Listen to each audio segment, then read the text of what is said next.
आइए सुनिए, देखिए, समझिए सनातन सत्य। जैसी दृष्टि वैसी सृष्टि, दृष्टि विज्ञान। कुदरत, कुदरती रचना एवं कुदरत के कानून से शाश्वत सुख की प्राप्ति। जोधपुर के परम पूज्य महात्मा उपासक प्रोफेसर डॉक्टर सोहन राज तातेड़ के निर्देशन में सनातन सत्य। जैसी दृष्टि वैसी सृष्टि, दृष्टि विज्ञान।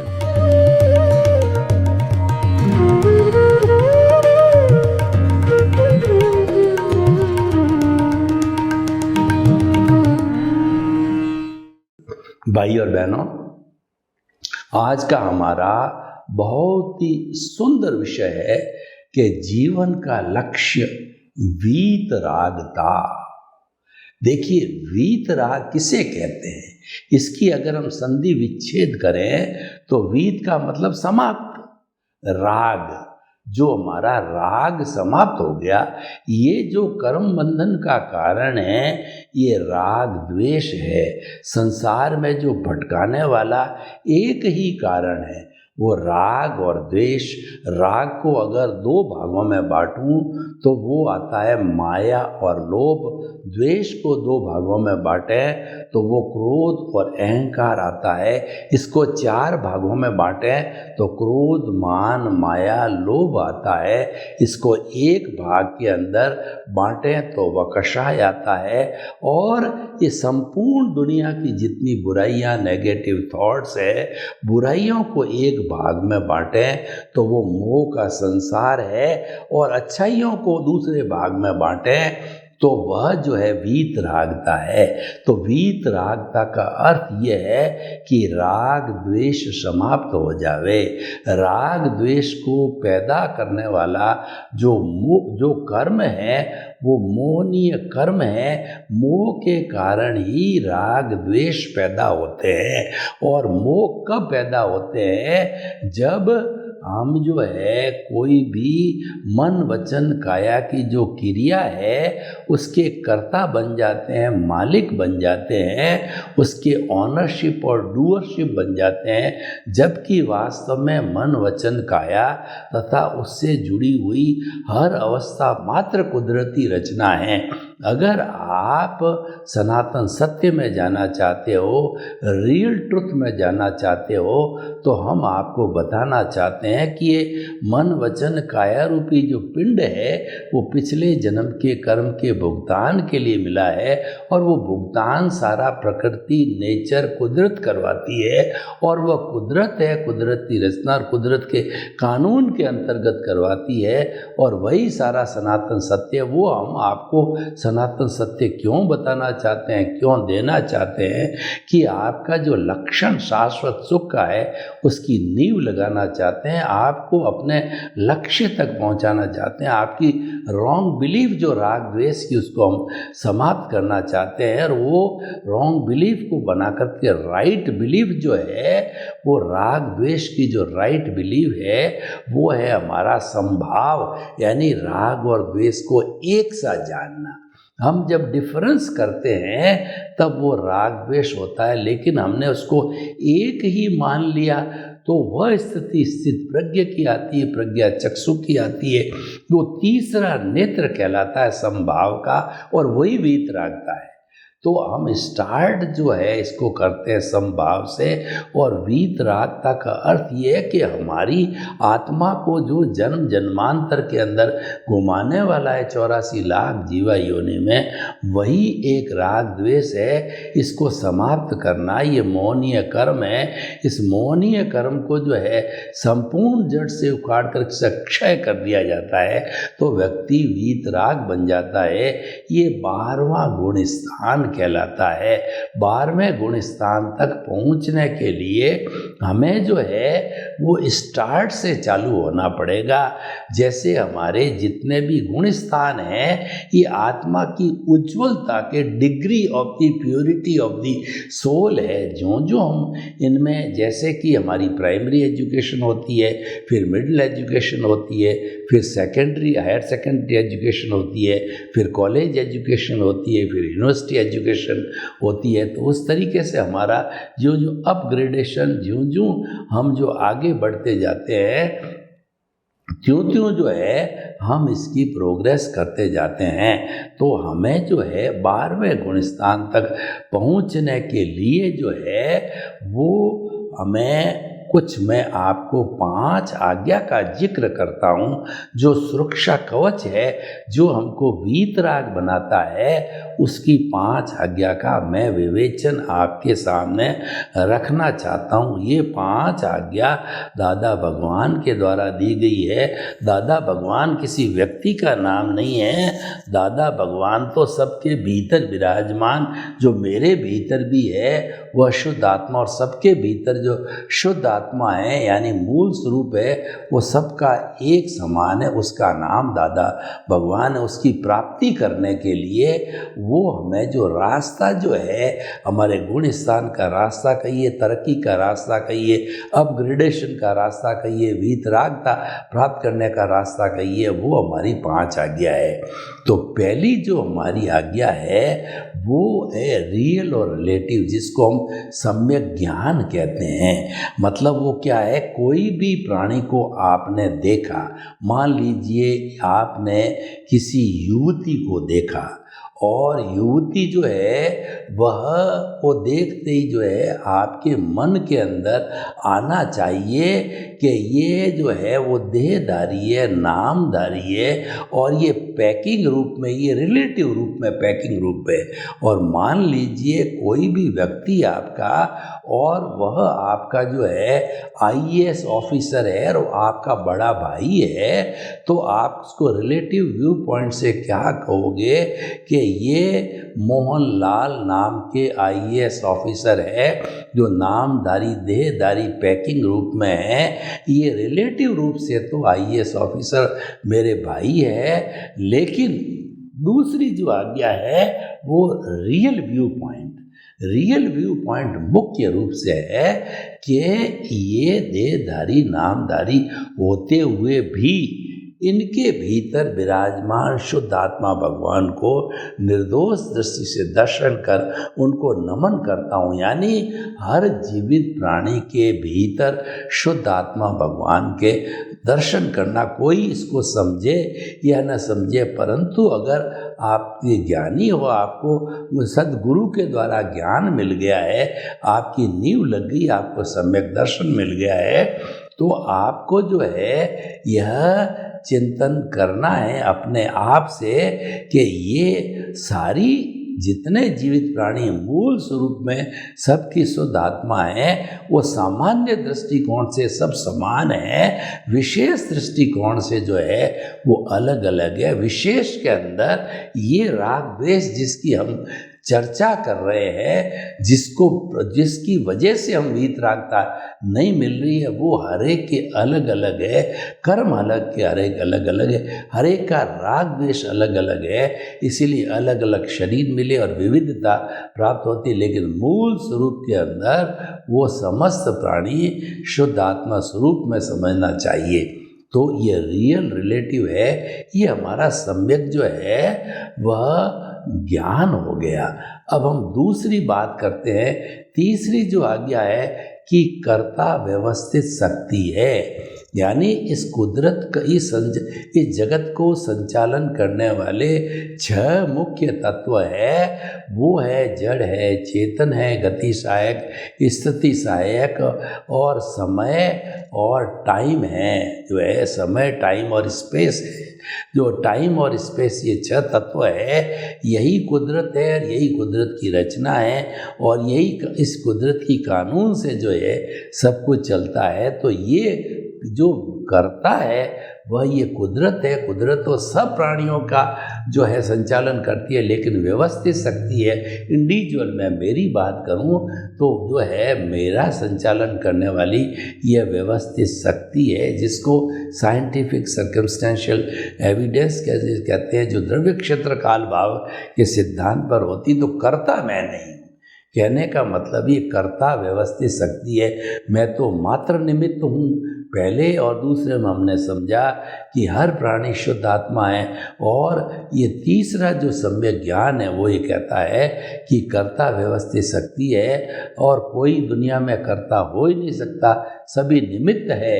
तो जगत के सब प्राणियों को निमित्त समझो। जब वो निमित्त मात्र है तो वो निर्दोष है, जब अकर्ता है तो निर्दोष है, और वो शुद्ध आत्मा है।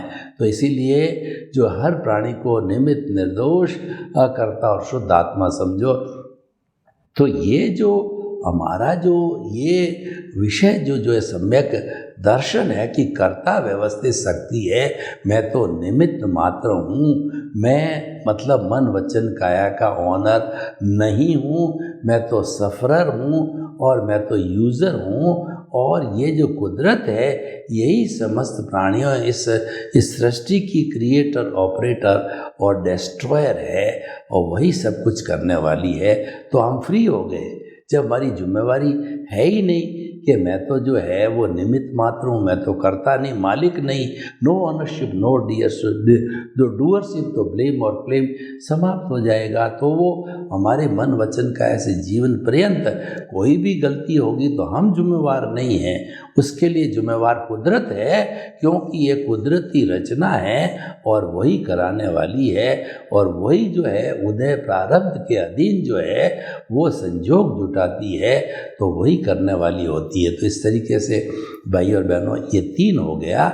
और चौथी जो हमारा आज्ञा है वो सम्यक चारित्र, फाइलों का संभावपूर्वक निपटारा करने का अर्थ ये है, हम जन्म से मृत्यु तक जो कुछ भी अपने कर्मों का बंधन करके कॉजल बॉडी को इस जन्म में कैरी फॉरवर्ड करके लेके आए हैं, वो भाव कर्म डाल के कॉजेज है इस जन्म के अंदर। वो जो प्रतिष्ठित आत्मा भावों के द्वारा हमने चार्ज किया था, वही प्रतिष्ठित आत्मा इस जन्म के अंदर डिस्चार्ज प्रतिष्ठित आत्मा बन जाती है। वो द्रव्य कर्म के रूप में जो है वह प्रतिष्ठित आत्मा जो है डिस्चार्ज चलता रहता है, और ये भुगतान उसके अनुरूप चलता रहता है। जब ये सब फाइलों का भुगतान होता है जो कि व्यवस्थित है, यानी हम पीछे से लेकर के आए, बैटरी या चार्ज पीछे से करके आए हैं, हम स्क्रिप्ट लिख करके पीछे से लिख करके आए हैं, और उसके साथ साथ फिल्म पीछे से बना के आए हैं। इस जन्म में थिएटर में जैसे फिल्म चलती है, मात्र वो इस पूरे जन्म की ये फिल्म चलती रहेगी, उसके अनुरूप ये ऑटो मोड से ये जो डिस्चार्ज प्रतिष्ठित आत्मा है ये मैकेनिकल है, मैकेनिकल को कहते हैं ऑटो मोड। ये ऑटो मोड से चलती रहती है, हृदय प्रारब्ध के अधीन हमारे भुगतान क्लियर होते रहते हैं। तो चौथी फाइल सम्यक चारित्र क्या है कि उन फाइलों का संभावपूर्वक निपटारा करना, यानी कि मन वचन काया से मुक्त रहना। उनके साथ में हम जुड़ गए तो जुड़ने पर क्या होगा कि हमारा ये तो राग द्वेष का हिसाब है, तो ये राग द्वेष का हिसाब चलता रहेगा। जुड़ गया तो ये राग द्वेष बढ़ गया, जबकि हमको तो इसको समाप्त करना, वीत राग जीवन का लक्ष्य हमने वीत राग बनाया है।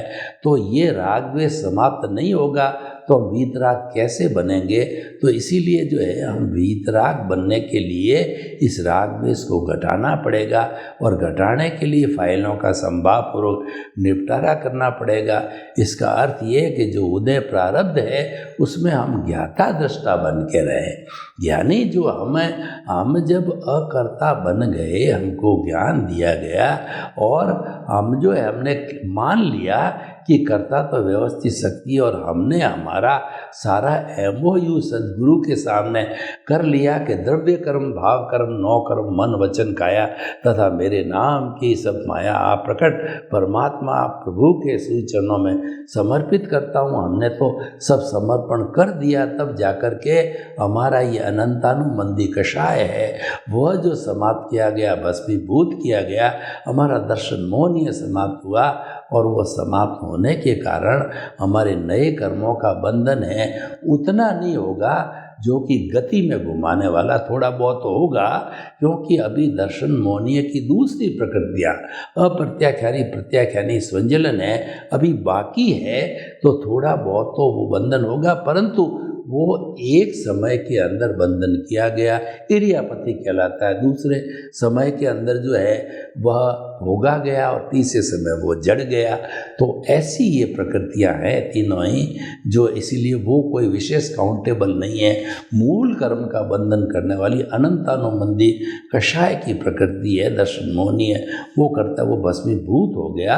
और हम अब धीरे धीरे हमने वो अपना फाइलों का हमको सम्यक चारित्र यानी हमको जीवन के अंदर ये तीनों पहले सम्यक ज्ञान सम्यक दर्शन है वो जीवन में ढालना, उसको सम्यक चारित्र कहते हैं। तो वह जीवन के अंदर वो ढाला जाता है। तो यानी कि जो कुछ भी हमारा उदय प्रारब्ध चल रहा है उससे मुक्त रहो, उससे ज्ञाता दृष्टा रहो, उसका भेद विज्ञान करो कि ये मन वचन काया अलग है, मैं अलग हूँ, मैं तो मन वचन काया से मुक्त ऐसा शुद्ध आत्मा हूँ। तो और भेद विज्ञान किया जाए, शरीर अलग आत्मा अलग, ये शरीर की, और मैं तो इसको जानने वाला देखने वाला हूँ मात्र, क्योंकि मैं तो इससे मुक्त हूँ, तभी वीतरागता आएगी। राग द्वेष से जितने जितने मुक्त होते जाएंगे वीतरागता की डिग्री बढ़ती जाएगी। और अगर हमारा भुगतान चल रहा है उसके साथ हम तन्मयाकार हो गए, उसके साथ जुड़ गए, उससे मुक्त नहीं रहे, तो फिर वह जो है हमारी कॉजल बॉडी और मल्टीप्लाई हो जाएगी और संसार भ्रमण है 84 लाख का जो चक्कर है वो तो हमारा चलता ही रहेगा, लेकिन वीतरागता के कारण में वो चक्कर धीरे धीरे समाप्त होने लग जाता है। तो ये चौथी आज्ञा और पांचवी आज्ञा है कि ये सम्यक तप है। सम्यक तप का मतलब हो गया कि जो है वो अशुद्ध आत्मा के बही खाते में रकम जमा करना। सम्यक तप के अंदर हमको ज्ञानी पुरुष ने, हमारे सद्गुरु ने हमको 3 बड़े बड़े सूत्र दिए, आयाम दिए। वो है प्रीति, जागृति और अनुभव। यानी हमको ज्ञान दे करके, हमारा पद बदल करके, हमको जो है वो कर्ता पद से अकर्ता बना के, हमको आत्म पद पर बिठा करके, और हमको जो है एक जो है प्रीति करा दी कि तुम्हारा स्वरूप शुद्ध आत्मा का स्वरूप है, अभी बने नहीं हो, लेकिन उस पद पर आपको बिठाया है। तो आप ज्यों तरक्की करते रहोगे, ज्ञान दर्शन का डेवलपमेंट करते रहोगे, क्यों आप जो इंटरेस्ट के साथ में डेवलप करते रहोगे, तो जो है आप जो आगे जाकर के वीतराग बन जाओगे और आगे जाके परमात्मा बन जाओ। परमात्मा बनने की एसेंशियल कंडीशन है कि वीतराग होना चाहिए। वीतराग होने का अर्थ ही हुआ कि धीरे धीरे स्नेह जो है आप गुण स्थानों के अंदर पहले से बढ़ते बढ़ते जो आप 8वें गुण स्थान में आए, तो 8वें गुण स्थान के अंदर क्षपक श्रेणी होना अनिवार्य है। तो ये हमारी जो जागृति है ये क्षपक श्रेणी प्राप्ति की जागृति है, और ये जो जागृति जो है ये हमारा धीरे धीरे अनुभव बढ़ाती है। अनुभव हमारे स्वभाव रमण का अनुभव बढ़ाती है कि मैं तो मुक्त हूँ, ये शरीर अलग है, मैं अलग हूँ। ये मुक्तता बढ़ाती रहती है, वीतरागता बढ़ाती रहती है। तो 8वां गुणस्थान प्राप्त करने से क्षपक श्रेणी का अर्थ है कि वो निश्चित तौर से जो है उसी भव को मुक्ति में जाने वाला, वीतराग होने वाला जीव है। तो वहाँ से जो है 8वां गुणस्थान से 9वां 10वां 11वां को स्पर्श नहीं करता है। ऐसा क्योंकि 11वां जो है वह हमारा जो उपशमन मोह है, यानी वह हमारी एक राख की चिंगारी, एक चिंगारी है कि वो अग्नि की, उसके ऊपर राख आ गई है, तो राख जब उड़ता जड़ जाती है तो चिंगारी फिर जो है भड़क करके पुनः अग्नि लगा सकती है। तो उपशमन का 11वां गुणस्थान उसको छोड़ के 12वें गुणस्थान के अंदर वो आकर के वीतराग बन जाता है। वही जीवन का लक्ष्य है। और जो व्यक्ति क्षपक्षणी लेता है तो निश्चित तौर से वो भगवान पद को प्राप्त करेगा, और जो व्यक्ति वीतराग बन गया तो निश्चित तौर पे परफेक्ट ट्रुथ को, केवल ज्ञान को प्राप्त करेगा। तो ऐसा व्यक्ति जो है उस जन्म के अंदर ही वो केवल ज्ञान को प्राप्त करके और सिद्ध बुद्ध और मुक्त बन जाता है। कई बार ये होता है कि हम इस जन्म के अंदर केवल दर्शन को प्राप्त कर लेते हैं और अगले जन्म के अंदर वह हमारी जो है वो ये सारी प्रक्रिया जो मैं बता रहा हूँ वह केवल ज्ञान की प्रक्रिया, वो परिणाम है। पुरुषार्थ केवल दर्शन तक ही है, वह परिणाम है हमारा केवल ज्ञान है। वो ऑटोमेटिकली हमको जो है, अगर हमने केवल दर्शन का डेवलपमेंट कर लिया है पिछले जन्म में, तो वह हमारा ज्ञान दर्शन का डेवलपमेंट केवल दर्शन वाला ऑटोमेटिकली हमको क्षपक श्रेणी, वीतराग और उसके बाद में केवल ज्ञान की प्राप्ति कराएगा। वो परिणाम है। वो परिणाम का मुख्य कारण ये है कि हमारा केवल दर्शन जो है हमने पिछले जन्म में पुरुषार्थ से प्राप्त कर लिया था, और वही पुरुषार्थ का अंत होता है। केवल ज्ञान तो केवल परिणाम है, जो केवल दर्शन के पुरुषार्थ का जो परिणाम, जब हम पुरुषार्थ करते हैं तो भाग्य के रूप में परिणाम मिलता है। इसीलिए हम कहते हैं कि आज जो हमारा ये भाग्य है वो पिछले जन्म का पुरुषार्थ है, और आज ये जैसा हम पुरुषार्थ करेंगे अगले जन्म में भाग्य चलता रहेगा। तो भाग्य ये पुरुषार्थ में बदलता है और पुरुषार्थ ये भाग्य में बदलता है। ये दोनों जो है प्रक्रिया चलती रहती। तो हम जो है कह रहे थे कि हमें जीवन का लक्ष्य बनाना है वीतरागता का, और वीतरागता का जब लक्ष्य बन जाता है तो हम ऑटोमेटिकली जो है अपनी आत्मस्वरूप को प्राप्त करने के लिए पुरुषार्थ करने में लग जाते हैं। तो इस तरीके से वीतराग का अर्थ हो गया कि राग को समाप्त करना। बिल्कुल राग हमारा रहना ही नहीं चाहिए। इसका मतलब मोहनीय कर्म को हमने समाप्त कर लिया, और जब मोहनीय कर्म समाप्त कर लिया जाता है तो उसके साथ साथ में ज्ञानावर्णीय, दर्शनावर्णीय वो समाप्त हो जाते हैं। जब ये तीनों समाप्त हो जाते हैं तो ऑटोमेटिकली अंतराय समाप्त हो जाता है, और जब अंतराय समाप्त होता है वो 14वां गुण स्थान की स्थिति होती है। उसके अंदर अ, उ, री, ली 5 शब्द बोले। जब वो काया का पहले जो है मन का उत्सर्ग होता है, फिर वचन का उत्सर्ग होता है, फिर काया का 2/3 का उत्सर्ग होता है, तो 2/3 की अवगाहना जो बनती है रूपक के रूप में। वास्तव में जो मुक्त आत्मा वह शरीर ही जो मोक्ष में रहने वाली है। तो हमने अगर वीतरागता का नियम बनाया, वीतरागता को जो है अगर हमने लक्ष्य में रखा है तो निश्चित तौर पे हमको मुक्ति मिलेगी। तो भाई और बहनों, हम आपको बताना चाहते हैं कि आप जीवन का लक्ष्य वीतरागता का बनाइए। इसलिए कहा गया है कि लक्ष्य के बिना प्लानिंग नहीं होती है, और हमारा लक्ष्य इतना ऊंचा होना चाहिए, चाहे हम उस लक्ष्य तक नहीं पहुंच सके, लेकिन प्लानिंग जो हमारी बड़ी होगी तो हमारा वीतरागता का लक्ष्य है, तो हमारा कहना चाहिए जागृति उसी लेवल की होगी और हमारा अनुभव भी उतना स्तर से बढ़ता जाएगा। तो कुल मिलाकर के जितना अनुभव की डिग्री है, यानी हमारा सेल्फ रियलाइजेशन की डिग्री जो जो बढ़ती जाती है, उसके अनुरूप ही हमारे को केवल दर्शन और केवल ज्ञान होता है। तो वह जो है हमें प्राप्त करने का प्रयास करना चाहिए। तो भाई और बहनों, हम आपको but open to the audience करते हैं, अगर इस एपिसोड को कि वीतरागता का लक्ष्य प्राप्त करने से क्या मिलेगा, तो डिस्कशन के बाद हम इस निष्कर्ष पर पहुंचते हैं कि ये जो हमारा लक्ष्य बनता है ये हमको मुक्ति में ले जाने वाला लक्ष्य होता है, क्योंकि लक्ष्य के बिना व्यक्ति लक्ष्य विहीन होता है।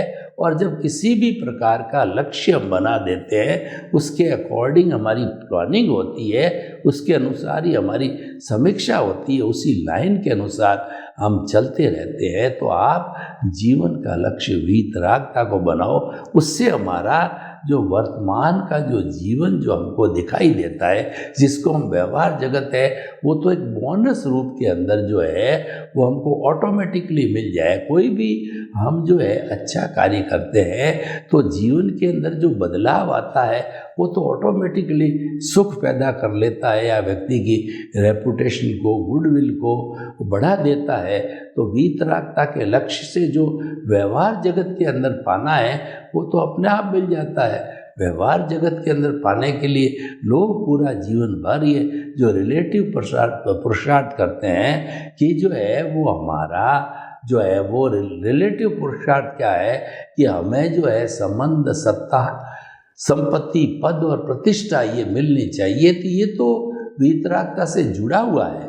अगर हमारा वीतराग का लक्ष्य है तो ये तो ऑटोमेटिकली जो है हमको जिस तरीके से हम गेहूँ की खेती करते हैं तो खाकला उसके साथ ऑटो मोड से बोनस रूप बाई प्रोडक्ट में मिलता है। तो ये वीतरागता के लक्ष्य के साथ तो हमारा वर्तमान जीवन तो अवश्य अच्छा होगा। सर्वे भवन्तु सुखिनः, सर्वे सन्तु निरामया। लोक के सब जीवों को सुख मिले, शांति मिले, आनंद मिले, प्रेम मिले, सौहार्द मिले और सभी परोपकार का जीवन जी करके और हम अपने आप को धन्य समझें। आपके प्रति मंगल भावना। ओम शांति।